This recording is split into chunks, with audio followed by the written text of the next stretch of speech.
Ladies and gentlemen, welcome to Digital Grocer, Mercatus's very own podcast, Season 4, Episode 10. It is amazing to have you joining us here again. I'm your host, Sylvain Perrier, President and CEO of Mercatus. And joining me, as always, is Mark Fairhurst, our VP of Marketing. Hey, folks.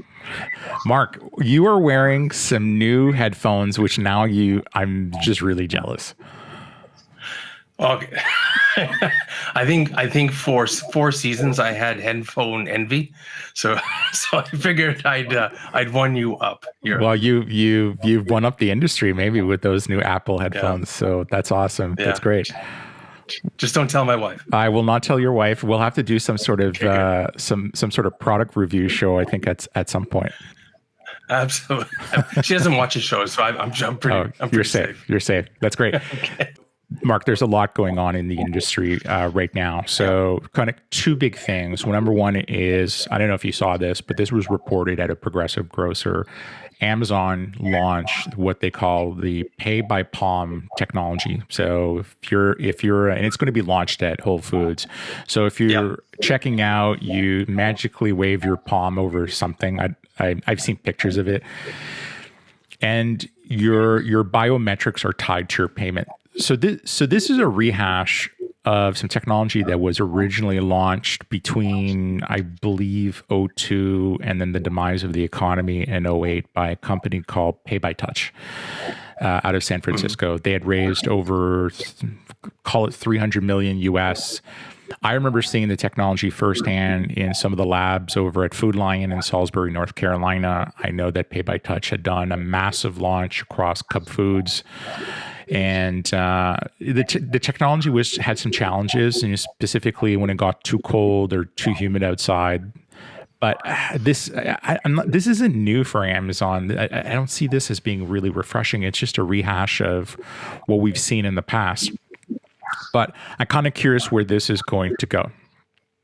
Is it actually your palm print? Like you have to register that on? Really? Yeah, and apparently you can, for security purposes, you can do both. Wow. Yeah. There's no Logan's Run chip in the palm, is there? No, not yet. Okay, good. That's all right. Oh my God, somebody's going, don't even go there. I can just imagine what you could do. That is crazy. Yeah. Now, the one thing that you and I have been talking about, this is the second thing I just wanted to raise before we get into our core subject here, is we're seeing a lot of what I like to call pure eGrocery entrants coming into the market. So these are companies that are selling food online. It could be perishables, non-perishables, delivering them to consumers, and they are not leveraging the brick and mortar operators. They're going direct to consumer. And one right now that was just announced, Misfits Market, they just revealed that they raised $200 million in Series C funding. That's insane. Yeah. Well, they did over 5 million deliveries in the last 12 months. So it's wow. And all in, they've raised over 310 million. This puts a lot of pressure on the brick and mortar operators. It puts even more pressure on the companies like Instacart that, quite frankly, they're bridging the gap by leveraging the retailers. It continues to point that they may have to go direct to consumer. And we've all heard the rumors, the speculation that's the next logical step. And to be honest, I think this is something that we should delve into. It's, it's always interesting to delve into speculation, but you got to think there's a strategy here, and they're putting the building blocks in place. Yeah. Definitely. Yeah, I would agree with that. The one thing that you can't deny, as we hear these stories about these organizations that are raising significant amount of capital, that at some point they're going to have to prove a return on the investment to their shareholders, whether that's an IPO, whether that's somebody buying them out, who knows where that's going to end up. But the one thing that really continues to baffle me as this industry continues to unfold, specifically around this level of technology, is how are these organizations getting these valuations and out of thin air, and how is this somehow is this these valuations, are they really fundamentally based on revenue durability? Now, I've worked with the KPMGs and the PwCs of the world, and you give them 3 years of financial statements, discounted cash flow, and then they come back and say, "Oh, your company is worth this much," and you're like, wow, "Okay, that's great, that's fine." But what about the underlying structure? What about the underlying principles of the business? What about the customers that are being serviced underneath the business, and so on? And I think there's a different way of thinking about this. Now, to help us kind of decode this, we've decided to invite a very special guest who can really help us understand, what's the impact on the industry? What's the impact if you're an investor? And how does this affect our food retailers that are operating brick and mortar? So we've asked Daniel McCarthy. Daniel's an assistant professor of marketing at Emory University. His research specialty is the application of leading-edge statistical methodology to contemporary empirical marketing problems. His research interests include customer lifetime value, limited data problems, and the marketing finance interface. So he's popularized customer-based corporate valuations, also known as CBCV. It's a methodology that drives any traditional valuation model off the underlying behaviors of the target company's customers. His work's been featured in major media outlets such as Harvard Business Review, Wall Street Journal, Fortune, Barron's Inc. magazine, The Economist, and CNBC. His research has been accepted and published in top-tier academic journals, and he has won numerous research awards. In addition to his role and responsibilities at Emory, Dan co-founded and was chief statistician for Zodiac, which I love that name, by the way. It's a predictive customers analytics SaaS firm that Nike acquired in March of 2018. And Dan has since co-founded I'm probably not pronouncing this right, Equity Partners, to revolutionize how firms value companies through CBCV. Dan, welcome to Digital Grocer. Thanks so much for having me. And going back to the names, first, Zodiac was not actually our original name. It was actually originally CLV Metrics, and this is kind of obviously a segue into what we'll be talking about today. But basically, our VC backer said that name is way too specific for what you're looking to do, so you got to change it. So Zodiac was kind of iteration number 2, and the new firm, Theta Equity Partners. So cool. Like the Greek letter. Oh, great! Thank you so much for joining us. Now, for our audience, can you help us understand and could you explain CBCV? Yeah, the fundamental premise behind CBCV is every dollar of revenue has to come from a customer that has been acquired and is making purchases with some spend associated with the purchase. And if you just kind of sum up all those spends across all the customers, that has to give you revenues. And so when you talk about the KPMGs of the world looking at traditional financial statements, basically what we're looking at there is just total revenue.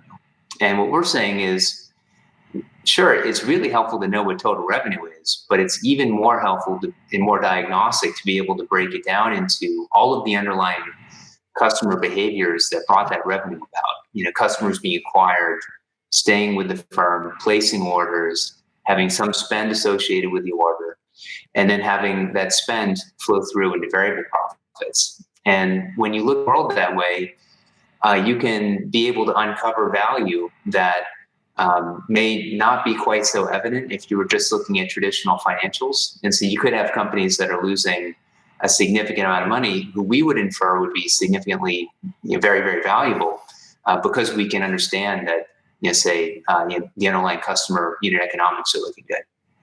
Now, and Dan, can you give us an example of something off the top of your head that could reflect an example of CBCV? Yeah, we've done it. There's a handful of analyses. When you talk about marketplaces, we've done a number of analyses of marketplaces, including Lyft and Farfetch. Farfetch is a luxury retailer. Obviously, Lyft is far better known. But the premise behind both companies is that the company itself is kind of a middleman.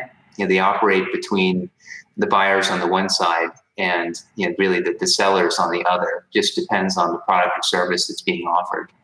So what was interesting was in both of those cases, the companies were significantly unprofitable, but we saw that the underlying repeat behavior of the customers at both firms, specifically for us with Lyft, it was the riders. And then at Farfetch, it was with the buyers, that they tended to come back. And not only did they come back, but they actually over time, they tended to expand the amount of business that they did with the firm. So even though they were losing money, a lot of the reason for that was because the firms were spending a lot of money up front to bring in new customers. That tends to be, fairly expensive. But they were then getting these very profitable repeat purchases from existing customers. And so, we were just basically doing this exercise where we said, let's train a series of statistical models for future customer acquisition, retention, ordering, and spend. And we could just see that the proportion of profitable repeat orders would continue to grow. And so assuming that these companies were able to penetrate the markets like they should be able to create operating leverage and grow themselves in profitability. So ultimately, we were able to kind of form that more positive assessment because we could understand, what the underlying kind of customer-driven drivers of the business were. I guess the final point that I make, just to kind of round out those two examples, in the case of Farfetch, we ended up inferring that their IPO price was too low, that actually they were worth more than the market was ascribing them at the time of the IPO. For Lyft, we inferred that they were a very valuable firm, but not quite as valuable as the public markets had been suggesting. So in one case, we were bullish, in one case we were bearish. Obviously it doesn't mean that we're always going to assume that companies are, undervalued. But, I'd say the underlying framework, I think, holds very, very nicely, whether we're talking about marketplaces or whether we're talking about more traditional businesses that primarily operate on one side of the market. Are you finding Wall Street, or in Canada, Bay Street as it's more known, that they're willing to actually use a model like this in industry for valuations? It's still, I'd say, an underappreciated way of looking at the world. But I would say that we now have basically spoken with a number of sell-side investment banks. And some of them, like sell-side equity research analysts, are featuring our measures and analyses in their reports. So I think we're seeing a lot of progress. I'd say the other area which has been very promising, for those who follow me on social media, I'm kind of like a bird watcher when it comes to customer disclosures. And so we have all these companies that have been going public recently, and in their pre-IPO prospectuses, in their S1 filings, I'll just kind of take a once through to see, what they're putting in there. And very frequently now, I'd say it's more the norm than not, that we see a whole bunch of really nice customer disclosures in the filing. And so while that's not specifically customer-based corporate valuation, it's the fuel that we need. It's the data that we need to be able to run the models. And the fact that we're seeing those measures come up with so much more regularity, I think is a testament to people looking at the world increasingly this way. And is there a specific barrier? I mean, when you're talking about how data is now becoming, more disclosed and so on, but is there a specific barrier that would prevent some of the research analysts out there or the equity analysts to being wanting to use such a model? Yeah, I'd say the biggest one, well, I'd say there's two. The first is data availability. And I think, obviously, what you're talking about, primarily about grocers, this can be a real issue at companies in general that have a lot of physical brick and mortar presence. And so, when we're thinking about that regional grocer, there's just some additional work that we need to do, because if a customer comes in and pays in cash, or maybe even pays in card, just depending on the privacy, the privacy protecting mechanisms that the company has in place, the company won't necessarily know who that customer was. And so obviously, everyone's trying their best to be able to tag and track more and more of what their customers do. But ultimately, the smaller the proportion of orders that you can link back to people in your customer file, the harder it is to be able to use this. Or essentially what you need some way to be able to probabilistically attribute those orders to customers in the file. But if you have to do all sorts of mathematical gymnastics, then suddenly that becomes a bit harder to put, say, in like SEC filings. Right. So so I'd say that's probably, from a data standpoint, that's probably the biggest issue. Obviously, there's the other kind of somewhat small issue of actually getting people to kind of embrace the methodologies that we would need to run these models. So I think we can all kind of philosophically agree revenue comes from customers. There's this decomposition, but sometimes the math can be a little bit hard, and so there's kind of an education process that we need to go through, where we kind of train the next generation of analysts to be able to use these methods and actually be able to crank out a valuation this way. And because we've kind of done it the standard way, the traditional way for so long, it's going to take time for that change to take place. So I think that there's enough competition in the marketplace now that we will see this change over the next bunch of years. But ultimately, there is some inertia that we're going to need to go to kind of overcome. And that's great. And I have this just a question for you. This industry in food retail has, I would say, a strong presence of a lot of unicorns. Companies that have valuations or north of $1 billion. And I know that you've done a tremendous number of reviews of companies that have gone public and so on. What do you think is just driving these valuations for these companies and where they're raising tremendous amount of capital? Yeah, for one, I think there's the need for that capital, that there are, a lot of these companies are losing a lot of money. And obviously what they would say is they're making investments in their own future growth. And as long as they're able to acquire customers that have positive customer lifetime value, then in theory, they really should be making those investments. But it does mean that they need to raise capital. And so the fact that you're seeing these companies raise these very big rounds, in part, it's because, they need the money.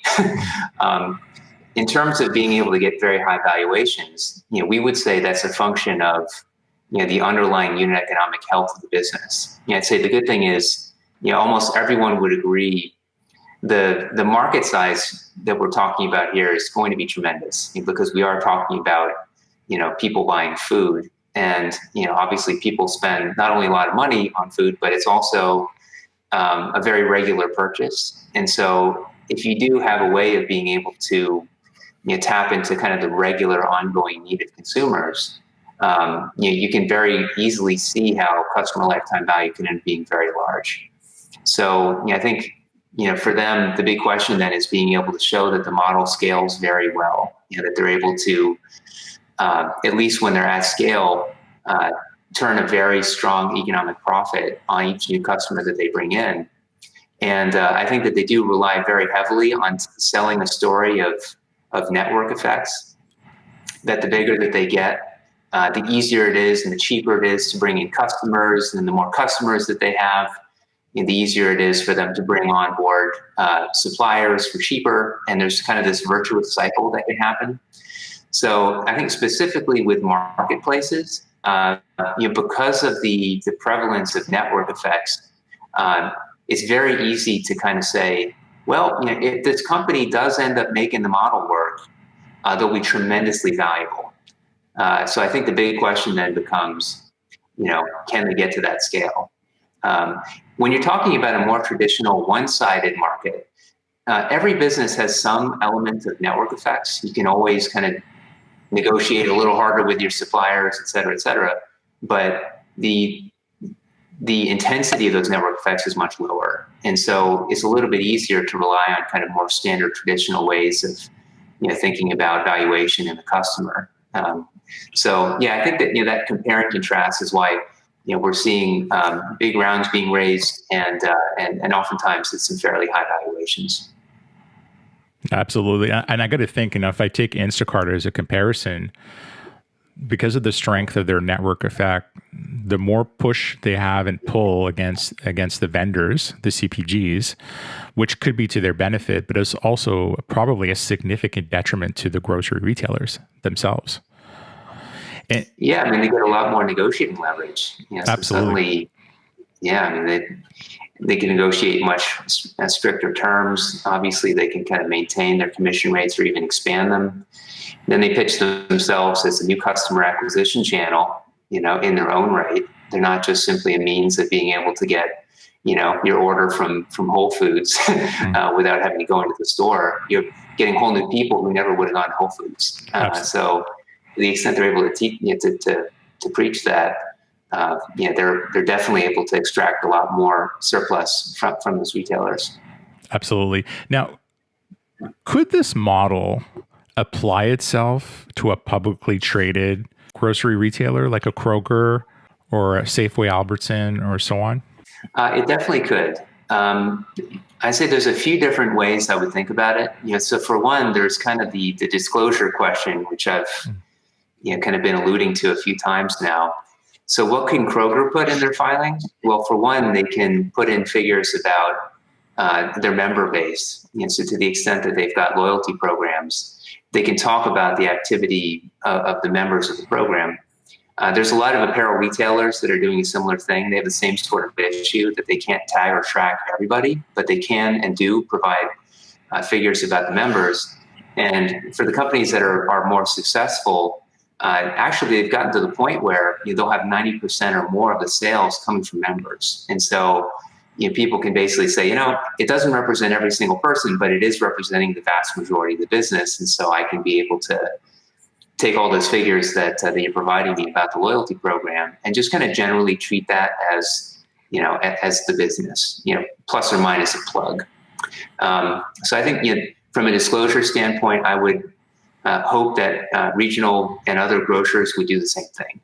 When it comes to investing, obviously, if the members represent 95% of revenues, excellent. You can just basically plug those figures right in and use the sort of methodology that we will very regularly use, where we take those SEC disclosures and use them to back our way into customer retention, customer lifetime value, what's the acquisition cost, et cetera.